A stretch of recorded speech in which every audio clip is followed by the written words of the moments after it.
Broadcasting live from the Business RadioX studios in Phoenix, Arizona, it's time for Phoenix Business Radio, spotlighting the city's best businesses and the people who lead them. Welcome to 3C Amplified. I'm your host, Jacqueline Destremps, here to highlight the businesses, nonprofits, and individuals collaborating to amplify their impact in the community. This series is sponsored by Another Hand Advantage, where I create marketing strategies for community-minded small businesses and nonprofits that fit your schedule and budget while making your brand stand out in front of your audience.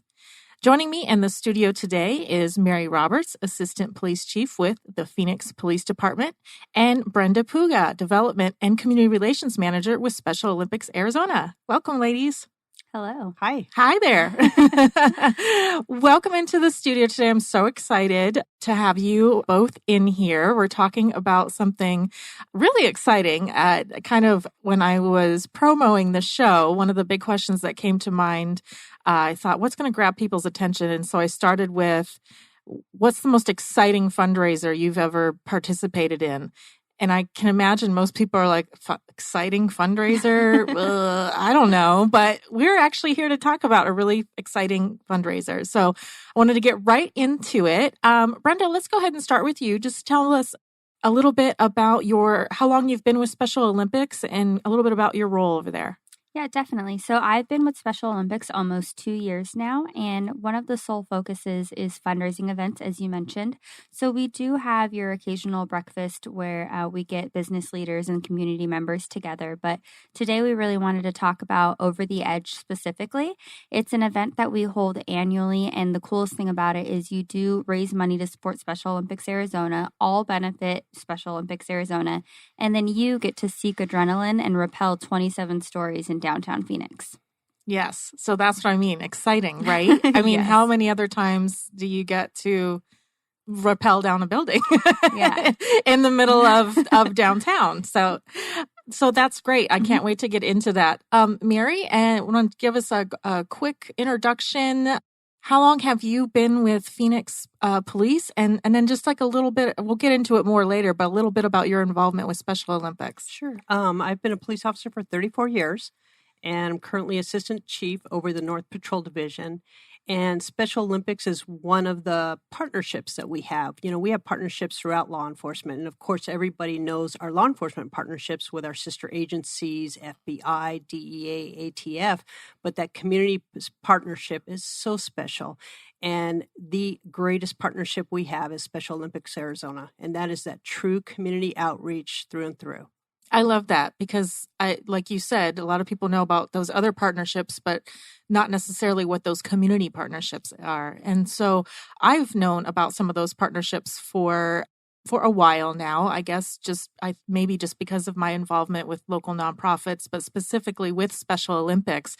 How did that partnership start off? How long has it been around? Where did it start? Well, I could give you a little history on that. So back in 1981, it started in Wichita, Kansas. The police chief there needed a community outreach, with just bonding the community and the police officers. And he had their Special Olympics organization. So he got their officers together, their officers where they live, where they work, to work with these individuals, Special Olympic athletes, those with intellectual disabilities who need us the most. And he knew and saw how much they struggled for funds. So he said we could do something. So he rallied his officers and they started this torch run. And that's where the law enforcement torch run came into play. And the torch is symbolic of courage. It's the flame of hope. And every year, law enforcement from across the country, we're talking 97,000 officers participate in the law enforcement torch run and carry the flame of hope, which symbolizes courage, and we're side by side with our athletes, and we run through the streets of our cities, and we all do this to raise funds, of course, for Special Olympics Arizona, for us, and to promote everything that Special Olympics stands for. It promotes inclusion, acceptance, understanding, and everything that we are about. We support them just as much as they support us. And that's our big kickoff every spring. Oh, wow. I was just going to say, when does that take place? So is that every spring, and is it on any particular day or time in spring that it takes place around the country, or? I know it's every spring, and I think it varies throughout the different valleys and different agencies. Right. We just time it accordingly, and we blast it out. We have the media come, and it's a very big, positive, good event. Right. So speaking of the symbolism of the torch, what is this? What made this Over the Edge challenge? What does that have to do with Special Olympics? What's the tie-in there? So the really cool thing that we tied in, and especially something that Mary hit on, is courage and the importance of courage through Special Olympics Arizona, law enforcement, everything like that. And we teamed it with Courage Matching Courage in the sense that for you to maybe take this step, this, overcoming fears, things like that, that would be the same as an athlete trying a new sport. And so it's just really an essence of do something that might take you out of your comfort zone and kind of just get to experience that, because it's something that sometimes individuals with intellectual disabilities can experience when they're trying something new for the first time. Right. So a couple years ago, and I meant to look up the date. I want to say it was probably maybe 3 years ago now. I get an email from a friend of mine, and it says, I'm participating in Over the Edge, and I'm going to rappel down this building, and I need to raise this much money, and will you support me? And I was like, wait a minute. I emailed her back. I'm like, I'm not giving you any money. I want to rappel. And I want to go over down 27 stories. And I watched the videos and I thought, oh, wait a minute. What? Oh, no, I said I'd do it. I put it out on social media that I was going to do this. And you're right. Until you get up there, and, all along, I'm like, this is exciting. You get up to the top of the building, and then they put you in the harness, and you do a little pretend rappel down a little bit side of the building. You're like, yeah, I could do this. Until you stand on that edge, and they tell you to turn around. I don't remember how many times they had to tell me, okay, now step back. Yes. And in my brain, I am stepping back, but I'm looking at my feet. I'm like, my feet are not stepping back. But it is. And then you kind of get that sense of, wow, this is something that is incredibly out of your comfort zone. Humans aren't meant to be going off the side of a 27. It's terrifying. Yes, exactly. Yeah. But then equate that to doing something as what we take for granted, as simple as trying a new sport. And, you might have the little bit of the jitters or whatever when you're, I hope I don't mess up when when I get up to bat or whatever that may be. But it does definitely equate to, wow, what this must be for a Special Olympics athlete or an athlete out there with intellectual, that can't, just putting that into perspective for them. Absolutely. I do intend to go over this year, but Mary can definitely speak on the experience of really standing at the top. Oh, yeah. Going over the edge. Yeah. So obviously you said that there's a lot of officers that participate in the torch run. Are there also a lot of officers then from around the valley that participate in the actual Over the Edge? Yes, a tremendous amount of police officers. And we're doing that outreach right now to try to put out that little competition that we need you to go over the edge. And it is terrifying. A lot of us are afraid of heights and afraid of tight spaces. It's every walk of life. Right. And there is nothing like going out to that edge and holding on and seeing a rope and then telling you to lean back. Right. When you can't even see the people below you. It's absolutely and terrifying. I think there was like a bar or something, and I was supposed to that you step over, right? And then you're hanging on to that, and then they say to let go of that and put your hands on the rope, and I'm like, okay, my hands were physically not letting go of that bar, but then once you lean back and you start going, you're like, oh, I got this. By no means was I like the people who were like zooming down. Oh, though. no. There were some people who were like, wee, zooming on down. And I'm like, okay, here I go. I actually did a little GoPro on my head, and I totally forgot that the thing was actually recording audio also. And so afterwards, I went back home to listen to it, and my husband and I are listening to it, and it's me going, wow, this is really, are we still, I'm still going. Okay. Oh, okay. Yeah. All right. This is all right. This isn't so bad. Oh, my arms. Oh, my legs. Why do my legs hurt? My legs are sore. And then at one point I'm like, are those people over there drinking margaritas? Because you can see that rooftop bar at the hotel. I'm like, do they have margaritas? Are they cheersing me with their, I wish I had a margarita. So anyway, it is. It's a really great time for reflection. Yes. But it's just such an interesting, and I mean, where else do you get an opportunity to have that kind of experience? So there is obviously, this is a fundraiser. So the fundraising goal is... It's $1,000 to participate, but just like any type, the sky's the limit and you can exceed your fundraising goal. But we do ask that participants fundraise a minimum of $1,000. Right.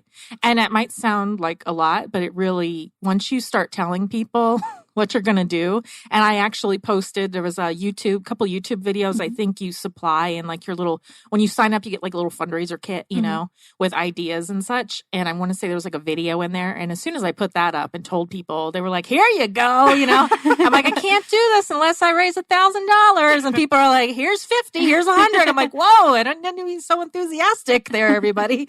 But yeah, so that's great. And why the $1,000? What is that unique to? So the $1,000 is really representative of the fact that that amount fundraised will supply 2 athletes with a full year of programs, which includes competitions, trainings, things like uniforms, transportation. And so it essentially puts 2 athletes through Special Olympics Arizona programming for an entire year at zero cost to them. Wow. So let's talk about that programming a little bit then. So kind of going back, like this is a great fundraiser, we're raising funds, but what exactly is it that that Special Olympics Arizona is doing for our community? I'm going to actually pass that one to Mary just because of the fact that she's had a really cool opportunity with a unified basketball team to really see it firsthand. They had a chance to represent not only Arizona at the USA Games, but the United States at World Games. Yeah, I saw that. That's amazing. Yeah, so you asked about the community in Special Olympics. So our community is filled with people with differences. And there's individuals that have intellectual disabilities that in some way they feel down, and the challenges, the fears, the anxieties, all of those things. But when they're part of Special Olympics and they're actually on the field, on the court, part of the team, all of a sudden they're on top of the world. They're the cool kid, and there's nothing they can't accomplish. And we as coaches, we get out and we challenge them, and they're absolutely remarkable what they do. And I'm telling you what Special Olympics does for our athletes.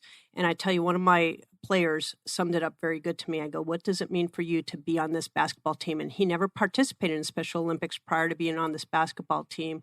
And he just said, Coach, it gives me self-worth. Wow. That's what he looked forward to every single day. Yeah. So how did you get involved then with the coaching aspect of it? So I volunteered, because of course, law enforcement, that partnership. So they have all types of games throughout the year. And law enforcement often goes and we cheer them on. And I just show up in uniform, and, the bond between us and the athletes, even if somebody I've never met in my life, they just come running at you at a full sprint. And you talk about breaking down barriers, it's instantaneous. And you give hugs, you give medals, you give high five, you do encouragement. I'm not a good cheerleader, but out there, you can't help but get involved. So Special Olympics Arizona approached me one time. They're like, you're at a lot of events. I know you're very passionate about this. Is there anything more you would like to do? And I said, I used to coach basketball, but of course my career consumed me. Plus I was a single mom, so I really didn't have any spare time. I'm in a good spot now. I would love to coach again. So they said, okay, we got tryouts. We went to ASU. ASU had women's basketball coach, men's basketball coach. So we're going to help you with tryouts. We had about 85 people show up. Oh, wow. And again, Special Olympics did all that. I'm like, oh my gosh, I thought I was doing a little summer league team. I didn't know this was going to be so, intense. So we had tryouts and I was able to pick my team. Now, my team is a unified team. And what that means, it's those with intellectual disabilities and without intellectual disabilities playing on the same team together. So they're not identified. They're not labeled. Right. We're all playing together as one. And so I was able to pick my team, and I ended up with a team of 10, 6 athletes and 4 volunteers. And all of a sudden, we just started practicing. I called around everybody and their brother to try to get a gym. And I finally got a gym from Maryville Community Center through our city parks, saying you could have it every Saturday. We block it off for 2 hours. So every Saturday for 2 years, me and my guys met at that gym from 3 to 5. Oh, wow. And it was the absolute highlight of our lives. Mine also, Yeah. as the coach. So we started practicing and getting to know each other. We went in there as absolute, complete individuals, scared to speak to each other, very shy, to after a 2-year period, being so close, there's not a day that goes by that we don't somehow communicate. Of course, they're younger than me, so text messaging is the way. So next thing I know, they're like, Mary, you're going to represent Arizona in the USA Games in Seattle. Wow. So we were Team Arizona. Yeah. And they fitted us with uniforms. All my guys had uniforms. And if you look at the walks of life and where so many of my players came from, it is absolutely remarkable. One young man, his mom was a heroin addict and she died when he was 2 years old. So he went into state care. Then he went to foster home, group home, runaway, behavioral health, all kinds of different issues. And he somehow landed on my team and he found a very stable home with a foster parent who ended up adopting him. And another young man, he was basically a throwaway as a teenage boy. And he was very alone. He did not like people. And when he came to my team, he did not talk. He did not speak. He was a phenomenal basketball player, but that young man would not pass that ball. He got the ball in his hand, and he's going to show everybody what he can do with it. So that team concept, there was no trust. Yeah. And so, you look at everything. And again, for us to unite and spend 2 years together, and then, of course, our last trip, we went to Abu Dhabi. I saw that. We all that is had our amazing. passports. Wow. And we spent 2.5 weeks together. Yeah. And I've described it before as I was a mom on steroids. And I'm telling you. I was going to say, what was that plane ride like? Oh, my gosh. Who's sick? Who's going to the bathroom? Who's fighting? Wow. So what an adventure. Yeah. What an adventure.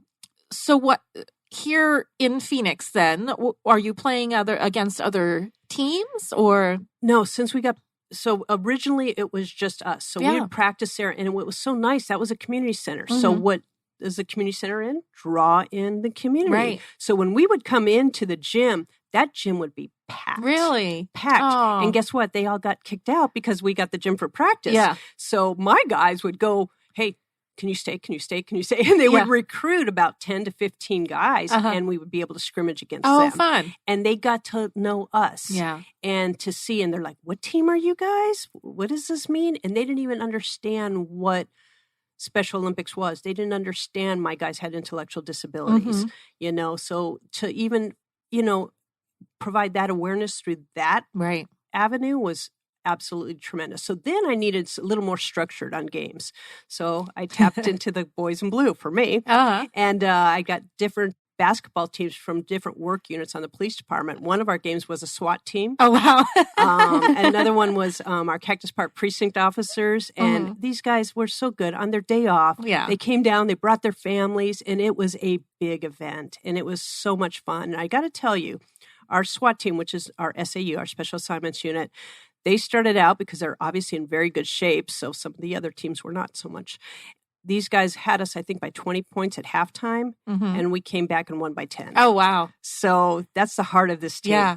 That's how we got through. But again, we didn't play in any leagues. We just spent every single Saturday of our lives. So there was no more traveling. There was no more. Right. Everybody knew that if you had a family event, if it was a family birthday or something else, don't schedule it on Friday afternoon or Saturday afternoon. That is our time. Yeah. Yeah. So that is Team Arizona and then Team USA. Yeah. So then you went on to Seattle. So tell me a little bit about, so what was the event then in Seattle? That's the Special Olympics where all of the different states come together and... Yes. So that was USA Games that happened in Seattle. And every 4 years, it rotates to a different area or a different state. But to kind of just go backwards really quick, I actually had the opportunity to attend USA Games as well. And I kid you not, one of the most fun things was going and watching Mary and her team play. And it was really exciting because I was honestly surprised by how many people came out from Arizona all the way to Seattle to support. And we were there. Everyone came in early. You filled the stands and you just watched this team. And it was one of those moments where you realize, like, obviously we weren't on the court, and credit to them because they practiced every Saturday, but you felt like you were all in it together. And I would say that they did an amazing job at just putting that feel together and just really being Team Arizona for everyone. Yeah. So, but the event that took place, like you mentioned, it was all of the state programs. They come together for USA Games, and every 4 years they have a multitude of sports that happen. Yeah. So how many different sports are there? So Arizona specifically, they participate in 21 sports. Oh, wow. Yeah, Okay. and they are all over the place we have just coming up is like swim and bocce and softball. A little later on, there's going to be cheer, basketball, and then it continues on with flag football. So if you are interested in almost anything sports-wise, you could definitely check in and see because we do have 21 programs represented. And then another really cool thing that we're tapping into is unified arts. So we have a group that they perform unified ukuleles. Oh, wow. So honestly, it's one of those where if you are interested, you can definitely check out SpecialOlympicsArizona.org. And there are many ways to get involved, whether you want to be an athlete, a coach, a volunteer for the day. You could just kind of take your pick. That's great. And the events, I assume, are listed on there as well if you want to come out and see some of those events that are happening. Yes. Yeah. Oh, that's great. So you were in Seattle. So obviously that must have gone really well then if you then went on to... Okay, so surprisingly, we did not win. Oh. That was the first time we actually played structured with referees and time, and we played. They ended up placing us in the top league. So I'm very disciplined. Obviously, they play for me. They knew the rules and were very structured. So this team was so prideful. And I truly believe it captured everybody. And they instantly put us in this top division where these teams they were very out-talented us, outplayed us, and beat us by 20 to 40 points, I think, one game. So, I mean, we shouldn't have been there. But again, the way that my guys carried themselves, the way they presented our pregame warm-ups, I mean, we didn't go out there and have a party. We were there to play. Yep. We did not win. And we actually took fourth place over there. But I truly believe the way their mannerism, their characteristics, their character, their heart, captured people's hearts because everywhere they went, they said, "Hi, we're Team Arizona. Who are you? Where are you from?" And they greeted. I mean, I'm telling you, captured people's hearts because next thing I knew, somebody walked in to one of my practices and said, "You are now Team USA and you're going to Abu Dhabi." Wow. And gosh. We're like, where is that? Yeah. Yeah. That's amazing. Wait, where? And how is this possible? Right. And if my team, my guys, they don't have much. Yeah. And to be given this opportunity to be given the shoes and the uniform and the clothes and the health care. One of my guys wears very thick goggles, prescription goggles. So they have health options at USA Games, healthy athletes, and they go and get fixed, their teeth, everything. Of course, I spend time with him, but he got brand new free goggles that were probably at least $300 goggles. Right. And I can tell you how proud he was of that. Yeah. So it's unbelievable that if you just go to any of the games, if anybody wants to have a little, you know what, maybe you're feeling down through work, down through home, in a rut, and you want a little pick-me-up, show up at one of our games. We have some games coming up in the West Valley. I don't remember what the date is. Yeah, so on October 25th is actually our fall games. And so you have the option of catching softball and bocce, which would be at Pioneer Park in Peoria, Arizona. And then additionally, we'll have swim at the YMCA in Goodyear. So that's really exciting. That is the fall games competition. So it brings athletes out from all over the state. Wow. They have opening ceremonies, and that is their highlight. Yeah. So you talk about music and dance and celebration and spotlight on them. And that's what it's all about. So you show up, I'd show up always to opening ceremonies, and then we show up to the games. And again, just cheer them on.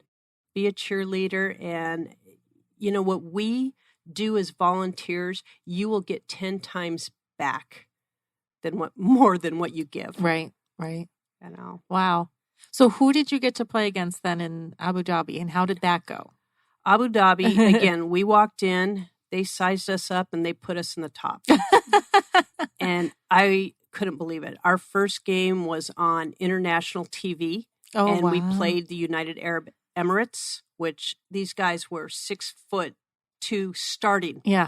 And up. Yeah. And they beat us by 40 points. Aw. And, it's a character builder. Mm-hmm. It's hard for me as a coach because the guys are like, what's happening? Yeah. We want to play. We want to compete.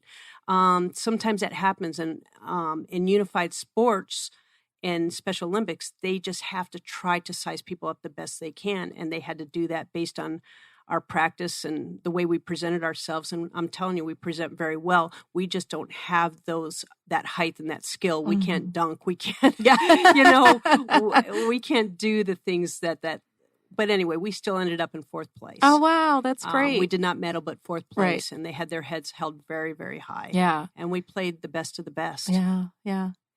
And so these opportunities then for them, at what cost does the athlete cover versus what is covered then by Special Olympics? So the great thing about our organization is there is no cost that is covered by a Special Olympics Arizona athlete. And that's why all of these fundraisers that we hold throughout the year are so important, because it keeps opportunities available to them at zero cost. And as Mary mentioned before, with the goggles, we have health screenings at our state competitions and other competitions. So that's an additional, bonus of being an athlete, is not only do you get to participate in these programs, sports, make friends, but then you also have the opportunity to go through and, like she said, get your eyes checked. So that's one of the great things about whenever we kind of reel it back in together and you think, if I raise $1,000 to go over the edge, that's a full year that an athlete can just take advantage of all of these opportunities. Right. And it's not something that they have to pay out of pocket for at any day. That's amazing. I didn't know anything about the health screenings and such. I mean, the fact that they're getting, like you said, the shoes, I can only imagine for some of them, this may very well have been like the first pair of, really nice, like athletic shoes that they've gotten to wear while playing a sport, and the uniforms. I know how exciting that can be for anybody to get your new uniform or whatever, whichever sport you're playing, whether it's, a jersey or, or a cool shirt or whatever that may be. That's awesome. So as far as so how do athletes get involved with Special Olympics, and where do they, I guess, compete? And I know you mentioned you have the fall competition coming up, but where are they practicing and meeting, and where is this all happening?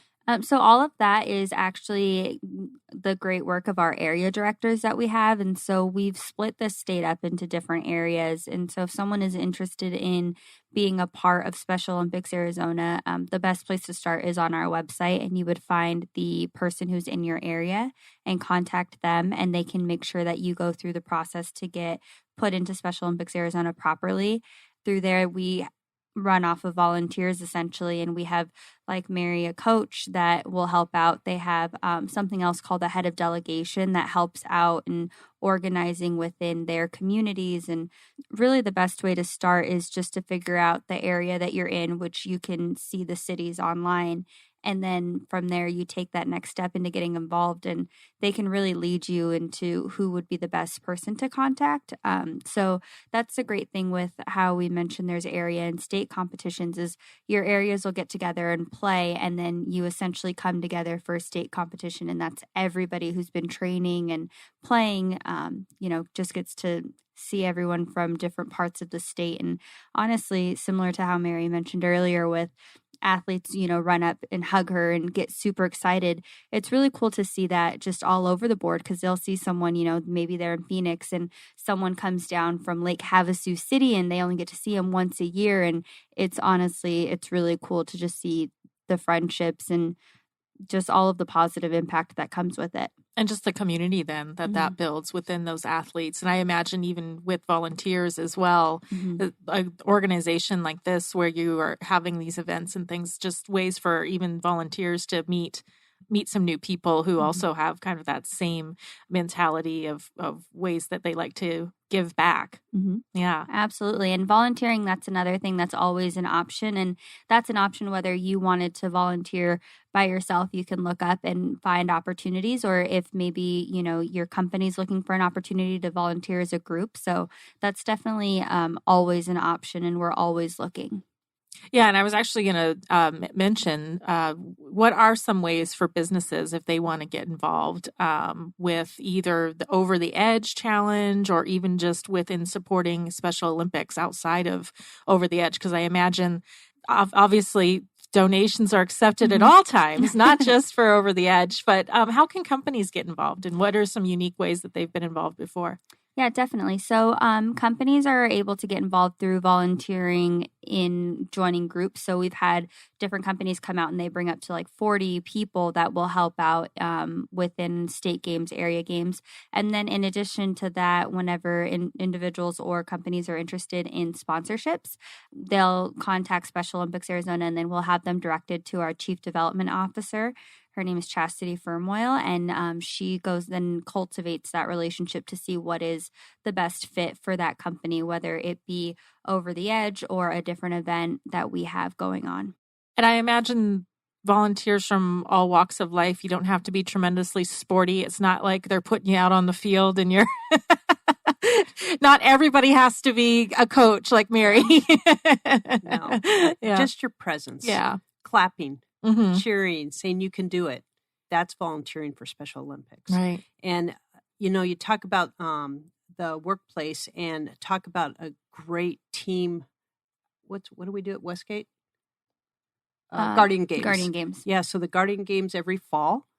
And that's great team building. And it's businesses partnering up and working together with Special Olympic athletes and a law enforcement. So it's usually a team of 4. Oh, okay. So 2 from one business, Special Olympic athlete and law enforcement, and you just play a lot of really fun competitive games. And it's all fundraising, but oh my gosh, is it fun. And it really gets everybody involved. And again, us seeing each other in a different light. Right. And again, promotes that inclusion, that understanding, that trust. Yeah, definitely. So for people who are for Over the Edge, then we'll kind of go back to that. It's December 7th. Okay. So people can participate individually or they can start a team, right? Yes. And then what, tell us a little bit about the fundraising, because you get, like I mentioned, there's like a little fundraising kit that you get, but you get like your own little fundraising kind of website and a link that you can share. How is that different if you're an individual versus a team?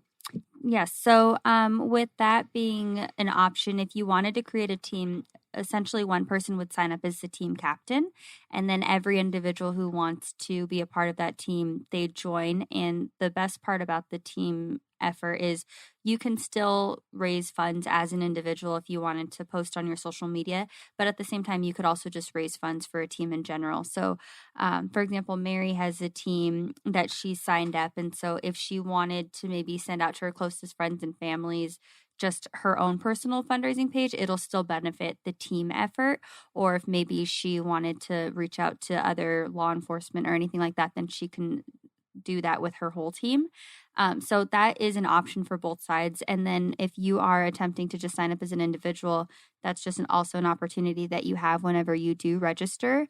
But it is one of the things to remember is that every single individual who registers, they are still held at that $1,000 minimum. Right. And like I said, that it might sound like a lot or it might sound kind of scary, but it really isn't that much. And it's really kind of fun to do. And I also noticed this year, and again, like I said, I hadn't done it for a couple of years, you actually had a special ask for people, and I can't remember the hashtag off the top of my head, but if you're not going to participate, either sign up to be on my team or give me some money is basically what it boils down to. But it is, again, when you go back down, when you look back down on that, it is pretty easy to get people to say, okay, you're not going to go down the 27 stories, fine, then give me $10. And you only have to do that a few times, to get that fundraising goal. So Mary, tell me about your team. Do you guys do special a special name? You got special outfits? Because there's some pretty crazy, like there were people with like capes going down. I was like, I'm, if I can just keep just me in this harness, I'm good. And they're like got capes and tutus and all kinds of things going down. Yes, but I wanted to wrap an extra bubble wrap. That might help. I don't know. No, there's nothing special, but we created a team, and it's our first team ever, and it's called Phoenix PD Blue. Okay. And, I've been going to community meetings and just meeting folks, and I'm like, what do you think? Would you be willing to do this? And I tell them what the cause is, and I go, this is us facing our fear. Mm-hmm. This is something our athletes do every single day in everything they do. Mm-hmm. Can you do this?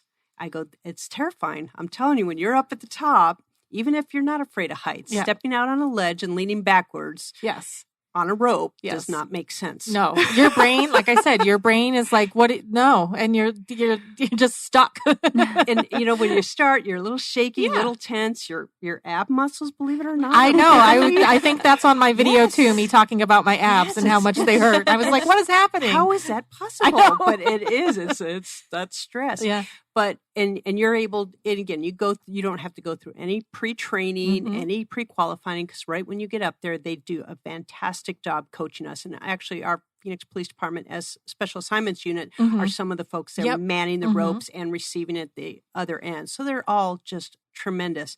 So once you get down, I mean, you might be saying some different words or talking to yourself on the way down, saying some things. My son hooked me up with a GoPro my first time. Okay, yeah. And I don't swear at all, but I definitely, when I went back and listened to it, I mean, I don't even remember that coming out of my mouth. It was a different word. Yeah. Oh, poop was just continuously. Yeah. Because it is crazy. Yeah.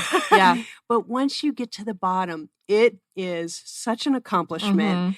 And, you just can't help but cheer for yourself. Oh, yeah. And say, I did it. Yep. And then all the athletes are there cheering for you. And of course, we have the announcers where they see you. So you have your family and your friends down at the bottom, and they'll say, Mary Roberts is hanging from rope 4. Here she comes. Yep. And they start showing to you, and they show you on a big screen and everything else. So everybody just has such a good time. It's fun for everyone. It's just a fun family event.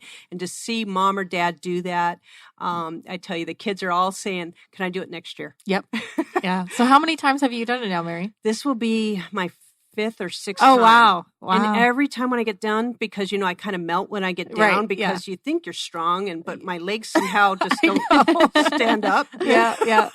But I try to stand up.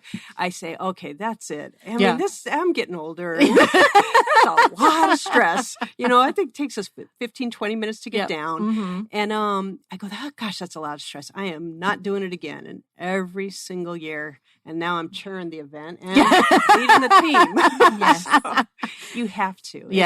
It's in your heart. You have to do it. It was one of those, I was, when I first started, I was like, okay, first you're starting and you're going slow just because your feet aren't letting you. In your hand, you're like, is this really, if I move this crank thing, this is really not going to just drop me to the ground. But you start getting the hang of it. But then part of me was like, oh no, I want to just savor this and stop and look around. But then after a while, you're like, my legs hurt, my abs hurt. Okay, I could go a little faster now. Okay, so when you do it this year, you learn the trick of the trade, which is just lean back. Right. Because my first year, I was the same thing. You're very tense and you're very upright and you're thinking you got to hold on to this rope like you can hold it with your hands. But then you just kind of lean back and let it do itself. Right. And you don't have all that stress and muscle fatigue and words that you don't usually say and things like that. And you truly take in the sights because you're looking down into our, Chase Field Diamondbacks and you're looking across and you're seeing the planes landing and they're equal with you, which makes no sense. Yeah. But to see and where you're at and then to hear the cheering and you're like, I'm really doing this. Yeah. Yeah. When you get to that point and you actually hear the announcement, I'm like, oh, that's me, and then you hear the cheering and then it is just really beautiful. I did stop a few times to just look around and go, oh my gosh, this is just amazing. I have to tell you my first time because I was so focused on, there's a little lever and you just kind of pull the lever and you can't go too fast and it pulls you down the rope. It just navigates you down the rope nice and slow and steady. Well, I started looking around, and now we're going down a glass building, solid glass building. And that's where your feet are facing. So I'm looking over my shoulder, looking behind me, and I turned around and my whole body shuddered, shook. I locked up because there was a man standing inside the office. And I was looking for, I'm like, is there people in there? oh, What's on there? scared the daylights out of me because normally people aren't there. But right, yeah, right. there was a man standing there with his hands on his hips. I turned around and I'm like, locked up, bounced a little. Yeah. Oh my gosh. Yeah, so it's funny that you said when I do this year. So when I posted about this on Instagram about the show today, one Mr. Patrick Holloway, which apparently we have in common, says, "Don't believe Mary." Or don't listen to Mary. And I said, what? He's like, she's already tried to convince me to jump off the building. I said, it's not quite jumping, Patrick. It's more of a lean. He says, that's a hell of a lean. He will not respond to my text messages. I sent him the link. I sent him everything. Gosh. I sent him blue hearts. Yes. And said, I'm so proud of you. Yeah. And he's not responding. Oh my gosh. Well, he's been called out. He was called out. Bless your heart. Bless your heart. So Patrick Holloway, he's amazing. He is a fitness specimen.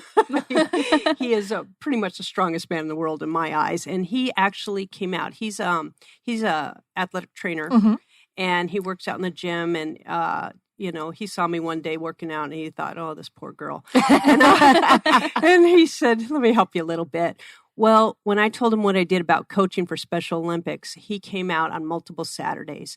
And to watch him walk into the gym and me tell my guys line up on the baseline, and you see this man, and he is solid muscle. Yep. And he just walked him through some drills and some strength training drills. Okay, yes. And they talk about him to this day. Aww. And for him to give up his time, and his time is money, of course. And he goes, when do you want me to come back? When do you want me to come back? And he was a frequent flyer for me and my team. Yeah. So he is a very special man. He's got a tremendous heart. He is scared to death, but we are going to absolutely publicly shame him into doing this challenge. I know. It's been at least like 2 or 3 minutes now that we've been talking about him. So I'm sure. That's what we do. We need to fill another 75 lines. Okay. Wow. So we need people to sign up and accept this challenge. And do this not only for Special Olympic athletes, but do this for you. It is a tremendous accomplishment. Yes. And you'll be hooked. Yes. You'll be hooked, and you'll stay with us in Special Olympics forever. Yeah. And it drops you right down in the middle of, there's several bars. You can go have a drink afterwards. Like, oh my God. I remember I went to Blue Hound Kitchen and Cocktail afterwards. Yes. And they're like, what can we get you? And I was like, I want one of those margaritas I saw them all holding in the pool out there. Because the more I thought about it, boy, that sounded really good. So Brenda, you have not done this yet.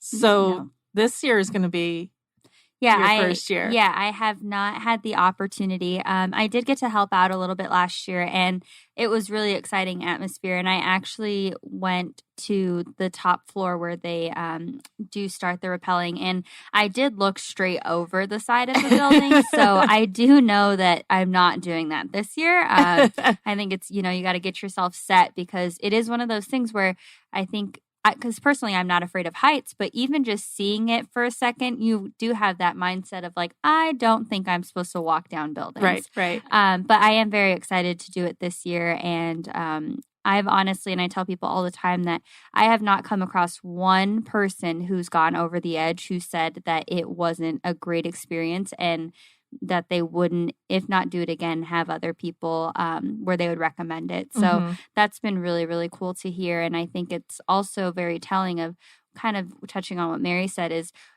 the sense of accomplishment that you get whenever you get down to the bottom. That's something that I've seen last year that was really cool. And we actually have athletes that also go over the edge. And so that's something where you also have that chance to be in that same space. And it's really cool, because you never really know who's going over the edge, whether they be a person that's involved in law enforcement, an athlete, a community member, and it's open to anybody. If you are obviously underage, then you would need a parent or guardian to sign for you. But there is no age restriction. And then the only other restriction is there is a maximum of 300 pounds, and that's just due to safety concerns with ropes. So if you fall into the line of being any age whatsoever and you are in between 100 and 300 pounds, this is an opportunity for you. Yeah. And it's really exciting. I would encourage people, if you are feeling like it's, oh my gosh, I don't know if I can do this, put together a team. I imagine team size, is there any special considerations for teams? They can be, you could have a team of 2 or 3 or 5 or 8 or. Yes. Yeah. So there is no limit on teams. And and it's something that, like if you want to have a team at work, if you want to have a personal team, there's no type of, specific on that. Yeah, no, that sounds like a lot of fun. So, Mary, going back to then law enforcement's involvement with Over the Edge, I imagine there might be a little bit of competition amongst competition. And like I said, maybe a little public shaming to get other agencies involved. Right. I'm an assistant chief, so I'm really trying to get other executives to do this and go over the edge. I'm like, you would be surprised at how many employees actually want to see you go over a building. Yeah. What? It's amazing. So yeah, take that leap of faith, and it's so worth it. And when you get done, not only that accomplishment that you physically did that, but you did that for somebody else. Right. It's so twofold. And again, all the athletes will be down there. They're going to want to take their pictures with you and everything else. It's that celebratory out there. Yeah. And so law enforcement, we just put it out to all across Phoenix PD to say anybody that wants to participate, please join our team. But it's absolutely open to everybody. So if you just want to sign up and want to join Phoenix PD Blue, I would love to have you on our team. I would love to have 110 lines just with us. Yeah. And it's all of us united. And you're just joining a team, and we would welcome you with open arms. Yeah. And if you are on a team, because there's how many lines that go down at one time? So there are technically 5 ropes that are across the building. And then it's not a guarantee, but we do try to put your teams together. Right. And so it's a really cool feeling of if maybe you're a team of a family, like you would all get to essentially scale this building together. Right. Yeah, that was one of the things that was kind of exciting last year was seeing some of, or even if there was, 2 or 3 and they wanted to be able to go over together, just seeing them all looking at each other like, are we all really doing this now? Okay. But it is fun. Like you said, when you get to the bottom, everybody that's there kind of cheering for you. Like people, I had no idea. They just saw me, plop to the ground because, I couldn't stand up. I just was like laying on the ground. They're like, I'm like, I made it. Just coming over like, oh my gosh, that's so great. We saw you come down. Congratulations. I'm like, thanks. Who are you? Thank you, though. And they gave you an amazing photograph of you up there leaning back on the edge. So yeah. You get that right when you're done, and it's pretty spectacular. It is. All right. So as we wind up here, I just wanted to make sure that we got everything covered. So if somebody is interested in volunteering or donating to Special Olympics Arizona, what's the best way for them to get in touch with you for that? So the best start would be going to specialolympicsarizona.org because if you are interested in volunteer opportunities, there's going to be a tab of how to get involved, and then you can select being a volunteer. And then if you're interested in getting involved in terms of company support and things like that, if you go on our website as well, we have a directory, and then you would just reach out to a development staff. Perfect. Thank you. Yes. And then, Mary, anything else that you want to add about just ways that people can give back? Well, you know how you see something, maybe whether it's a story or you read about something or watch a movie, and it absolutely melts your heart because it's people doing very kind things. That's what getting involved in Special Olympics is about. It is that kind of feeling 10 times over. Right. So I can't emphasize enough to just get involved. Don't think somebody else is doing it. Just get involved. Right. And it will bring you up. It's beyond inspiring. Those athletes will blow you away. Yeah, definitely. And what is your team up to now after they've attained their international right now fame. we're on break. On break. So we are on tremendous text contact. Okay. Uh-huh. But, even if I have a bad day, I'll be in a meeting and dealing with something. I'll look at my phone and it just says, "Hi, coach." Yeah. And it says, "I love you." Aw. And I got this. Yeah. Great. Well, thank you. Is there anything else that we need to know about before we all go get signed up for Over the Edge? Yes. So we should share how you can sign up. Oh, that's true. So what you can do is you can go onto our website, and there's also a way to get directed to our specific Over the Edge website. But in addition to that, what you would go to is give.classy.org, and then it's a / and then it's all spelt out, Over the Edge, AZ 2019, and it'll take you directly to the main page to register. But if you follow us on any form of social media whatsoever, we do have it on there, so you could also click links. And once you go there, you'll click to register, and then you can decide whether you want to create a team, join a team, or become an individual. And then you'll sign up, and once you sign up, you'll get, as you mentioned, your own fundraising page that you can choose to share, whether it be social media, through email, anything like that. And that's a great start. And then additionally, you're not only accepting, we don't only accept online donations. So if you maybe even have someone that wants to send in a check or anything like that, just let us know. And all forms of donations are accepted, and they will be applied to your account. Perfect. Well, great. Well, thank you both so much for being here today. I'm so excited that we got to share the Over the Edge information, but Mary, just hearing about the basketball team and how long you've been involved with Special Olympics in one way or another. It sounds like obviously it's touched you in many ways, and you're now giving back in that sense of being able to then really have a special place for all those different athletes. So thank you both so much. And on that note, you've been listening to 3C Amplified, where we share how others are connecting, creating, and collaborating to amplify their impact. And we hope we've inspired you to do the same in your community.